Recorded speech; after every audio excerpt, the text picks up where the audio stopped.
నమస్తే, welcome to NSTV news. ముందుగా ముఖ్యాంశాలు.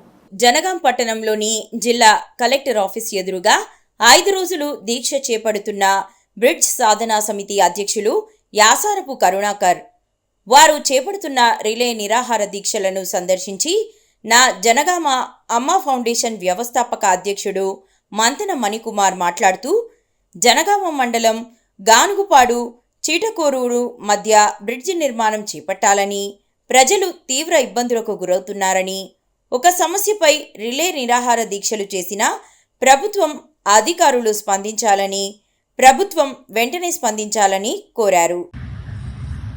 గానుపాడు చిటకోడూరు బ్రిడ్జి నిర్మాణ సాధన సమితి ఆధ్వర్యంలో కలెక్టర్ ఆఫీస్ ముందు గత 5 రోజులుగా నిరాహార దీక్ష చేస్తున్న యాసారపు కరుణాకర్కి అమ్మ ఫౌండేషన్ తరఫున సంపూర్ణ మద్దతు తెలియజేస్తాను. తమ్ముడు, ఎందుకంటే ప్రతి ఒక్కరు కూడా అక్కడి నుంచి పోయి రాకపోకల మార్గం చాలా మంది పోయేది అక్కడ నుండి, ఇంకా కూడా ఊర్ల నుంచి ఇంకా రైతులు కానీ ఇంకా మిగతా వాళ్ళు కూడా ఈ సాధన సమితికి వచ్చి వారి యొక్క మద్దతు తెలపాలని చెప్పేసి నేను మరొకసారి విజ్ఞప్తి చేస్తా ఉన్నా.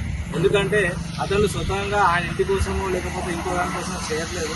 వీలైనంత వరకు అది ప్రజల కోసం, ప్రజల అవసరాల కోసం చేస్తున్నటువంటిది. కాబట్టి ఈ పోరాటంలో ప్రతి ఒక్కరూ మద్దతు తెలపాలి, అతనికి అండగా నిలబడాలని మా తరఫున అమ్మ ఫౌండేషన్ తరఫున పూర్తి మద్దతును తెలియజేస్తా ఉన్నాం. అదేవిధంగా ఇంకా గ్రామాలలో ఉన్నటువంటి రైతులు కావచ్చు, ప్రజలు కావచ్చు, ఈ యొక్క బ్రిడ్జి నిర్మాణ సాధన సమితికి మద్దతు ఇచ్చినట్టయితే త్వరగా అది పూర్తి చేయడానికి అవకాశం వస్తుంది. ఇకనైనా ఇది కలెక్టర్ దృష్టికి కానీ ఇక్కడున్న పాలకుల దృష్టి దాకా పోవాల్సిన అవసరం ఉంది. ఇప్పటికే 5 రోజుల నుంచి తమ్ముడు నిరాహార దీక్షలో కూర్చున్నాడు. అదేవిధంగా అతన్ని ఒక్కడే కాదు, ఇది అందరం కృషి చేయాల్సిన అవసరం ఉంది. అందరూ కూడా మద్దతు తెలపాలి. అదేవిధంగా ఈ పోరాటంలో భాగస్వాములు కావాలని చెప్పేసి నేను మరొకసారి అమ్మ ఫౌండేషన్ తరఫున విజ్ఞప్తి చేసి ఈ అవకాశం ఇచ్చిన యాసారపు కరుణాకర్కి మరొకసారి ధన్యవాదాలు.